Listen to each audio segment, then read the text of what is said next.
அரியலூரில் பாரதியார் பிறந்த நாளையொட்டி அவரது கவிதைகளை மழலை மொழியில் கூறிய மாணவ செல்வங்கள்.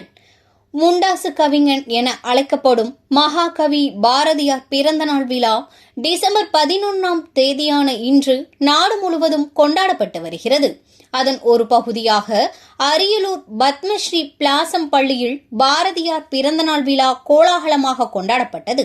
இவ்விழாவில் அப்பள்ளியில் பயிலும் சுமார் 50க்கும் மேற்பட்ட மாணவ செல்வங்கள் பாரதியார் வேடம் அணிந்து பாரதியாரின் கவிதைகளான அச்சமில்லை அச்சமில்லை அச்சம் என்பதில்லையே, தனி ஒருவனுக்கு உணவில்லை எனில் இச்சகத்தையை அழித்திடுவோம் உள்ளிட்ட பல்வேறு கவிதைகளை தமது மழலை மொழியில் கூறினர்.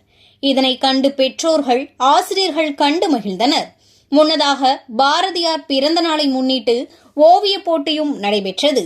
இதில் வெற்றி பெற்ற மாணவர்களுக்கு பரிசுகள் மற்றும் சான்றிதழ்கள் வழங்கப்பட்டது.